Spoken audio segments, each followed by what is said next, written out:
സർവമംഗള പ്രൊഡക്ഷൻസിന്റെ തുമ്മി ഞാൻ രണ്ടാം ഘട്ടമാണ്, രണ്ടാമത്തെ പ്രാവശ്യമാണ് കാണുന്നത്. അത് പെരുവനം ഗ്രാമത്തിൻ്റെ ഗ്രാമോത്സവം എന്ന് വേണേൽ പറയാം. അന്ന് കണ്ണൻ വിനോദ് എന്നെ വിളിക്കുകയും ഡയറക്ടർ, സ്ക്രിപ്റ്റും ഡയറക്ഷനും ഒക്കെയുള്ള വിനോദ് സദനകൃഷ്ണൻ ക്യാസാൻ്റെ മകൻ എന്നെ വിളിച്ച് ഞാനവിടെ പോയിരുന്നു. അപ്പോൾ ഇതിൽ അഭിനയിച്ച വേറെ ആരും ഉണ്ടായിരുന്നില്ല. ഈ തൂവാനത്തുമ്പികൾ എന്ന് പറയുന്ന അതാണ് ഈ ഒരു തുമ്മിക്ക് ആധാരമായിട്ടുള്ളത്. അതിൽ വിനോദ് ഏതായാലും കൂടുതൽ ഇതുപോലെയുള്ള ചെറു ചിത്രങ്ങൾ എടുക്കുകയും അത് വലിയ ചിത്രത്തിലേക്ക് വരികയും ചെയ്യേണ്ട ആളാണെന്ന് എനിക്ക് തോന്നി. കാരണം നല്ല കൺസെപ്റ്റാണ് വിനോദിൻ്റെ, അത് പറയാതെ വയ്യ.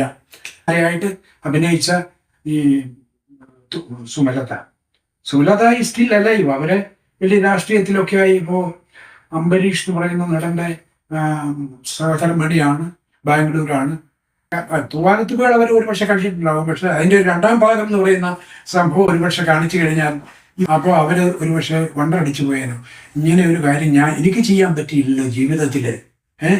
അപ്പോൾ ഈ ക്യാരക്ടർ ചെയ്ത വിനോദ് കൃഷ്ണനെ ഞാൻ എങ്ങനെയാണ് ഞാൻ അഭിനന്ദിക്കുക എന്ന് ഒരുപക്ഷെ അവർക്ക് തോന്നിയേക്കാം എന്ന് എനിക്ക് തോന്നുക. പക്ഷെ ഗംഭീരമായി, എൻ്റെ കൈ ഗംഭീരമായി. അപ്പോൾ ഈ തൂവാനത്തുമ്പികളെ കുറിച്ചും തുമ്പിയെക്കുറിച്ചും ഇതിൻ്റെ പ്രൊഡ്യൂസറായ സർവമംഗള പ്രൊഡക്ഷൻസിനെ കുറിച്ചും സർവോപരി സ്ക്രിപ്റ്റ് ആൻഡ് ഡയറക്ഷൻ നടത്തിയ വിനോദ് കൃഷ്ണനെ കുറിച്ചും ഇതിലധികം എന്ത് പറയാൻ. വളരെ ഗംഭീരം. ഇനി ഇതുപോലെയുള്ള സംരംഭങ്ങൾ ഉണ്ടാവണം എന്ന് ആഗ്രഹിച്ചുകൊണ്ട് ആശീർവദിച്ചുകൊണ്ട് നിർത്തട്ടെ. നമസ്കാരം.